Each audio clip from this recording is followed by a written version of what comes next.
And now recognizes Mr. Ajit Shahi, 5 minutes for your summary.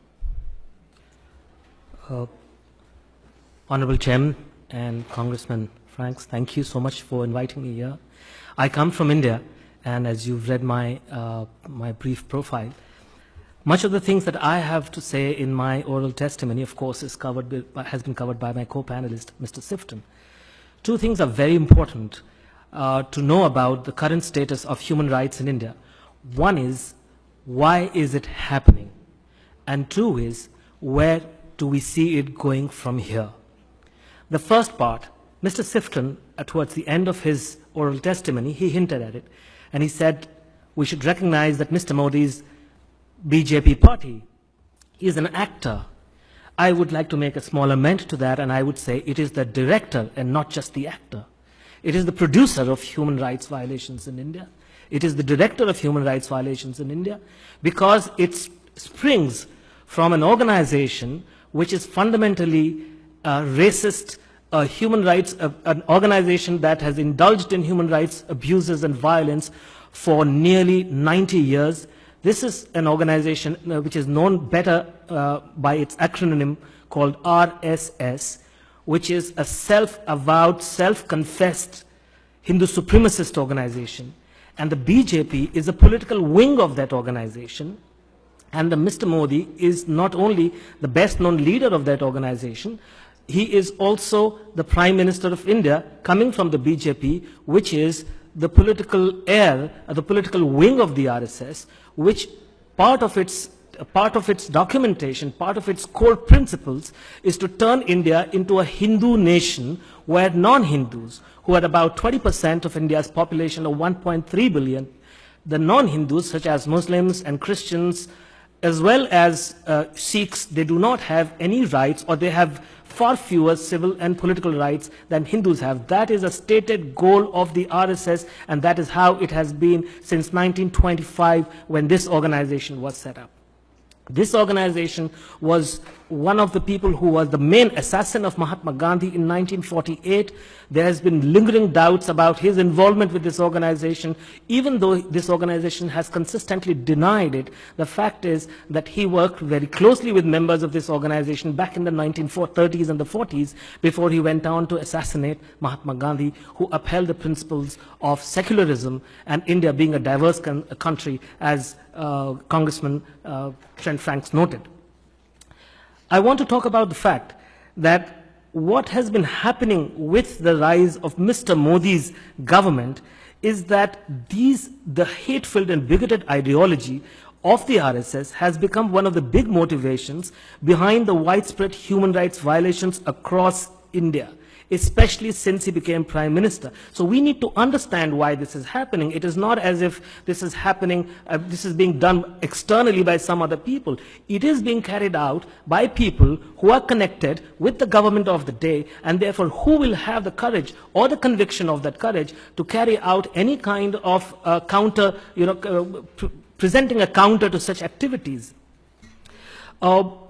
And of course, we have talked about the Dalits. I'm very glad that you have talked about the Dalits. You see, the ideology of Hindu supremacism is not limited to abusing India's religious minorities. Indeed, the rigidly hierarchical caste system of the Hindu society has for centuries discriminated against those lower down its chain, to such an extent that they have been the infamous untouchables of the Indian society. And then we need to add to this list India's 15% tribal people, who have traditionally inhabited vast forested stretches, millions of who have been forcefully dispossessed of their lands and homes over decades to make way for industrial projects, as you noted just now yourself. And that is why, as a result, thousands of them have been fighting back, in my view, in the view of many of us, in a misplaced fight back. But nonetheless, there is an armed insurgency raging through the central Indian forests today as we speak here. And as a result, what has happened is that paramilitaries are now the only government across much of central India where such insurgency has caught momentum in the last 15 years. And this has led, inevitably, to massive human rights abuses by local police and the paramilitaries, because they target innocent people, the innocent citizens of India, and put them in prisons on false and charges and fabricated evidences. This is something, as you noted, Chairman, Honorable Chairman, I have covered in my journalism through the years. We've seen, I don't want to talk much about the state of Jammu Kashmir, which is a northern Indian state disputed by Pakistan since 1947 when the two countries split from British India. They gained their independence. But the fact that since 1989, especially since 1989, the Indian Army has had a very strong presence in the state of Jammu Kashmir. Thousands and thousands of people are said to have died. They are said to have suffered huge, massive human rights abuses at the hands of the Indian Army, which have been documented.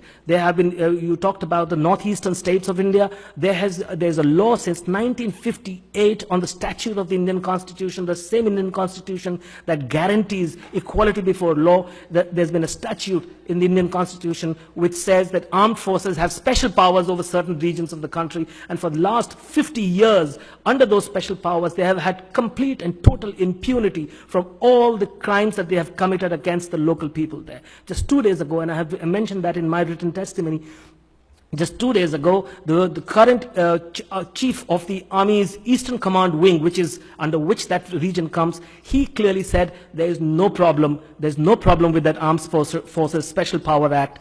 It's all fine. Whereas the Supreme Court of India, in its own judgments, and commissions headed by Supreme Court judges have time and again said that this is a completely ridiculous law. It has caused the violations of human rights on an industrial scale, and they should be done away with. I just want to talk very, very briefly about the commonest forms of human rights abuses and violations of civil liberties, which, how do they manifest? One of the forms is extrajudicial killing. It might really come as a surprise to this commission that on an average, 6 people a day are killed in extrajudicial manners in India, in prisons, or in the custody of the police. More than 6 people a day, an average that has only increased over the last 15 to 20 years. When towards the turn of the century, this average used to be about 4 a day.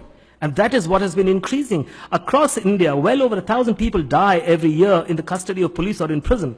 Another way of putting them away has come to be known as quote-unquote encounter killing, whereby the police claim they shot the victim dead in self-defense after the latter had attacked them. Even this practice, the Supreme Court has come down very heavily against this. And we talked about, Congressman Trent Franks talked about the situation in Mr. Modi's Gujarat state where he was the chief minister. This practice of encounter killings was a real menace in that area, in that state, until the bunch of police officers who were responsible for the succession of such killings were caught, they were apprehended, they were accused. And I just want to complete now, just one last point I want to make, Congressman, is that a lot of innocent human beings, citizens of India, Muslims as well as Dalits and tribals, are accused falsely of terror cases, of sedition charges. They're put away in prison and they are freed. They are acquitted of those charges, but only after they have spent 10 or 20 or in some cases even 25 years in prison without once being bailed. So this is a very serious situation. I think it is important to know. The very last point, 1 year from now, I'm really worried that there are elections in India's largest state, a state known as Uttar Pradesh, which has about 200 million people as its population, 200 million. That's almost 2/3 the entire population of the United States. This is a state where there was major sectarian violence with very well-documented involvement of the BJP's people back in 2013, just before Mr. Modi became Prime Minister. And there is a big fear that ahead of those state legislative elections, there might be attempts by such people to revive those kinds of hatred and bigotry and apprehend that there might be violence again in that state. Thank you. Thank you so much, sir.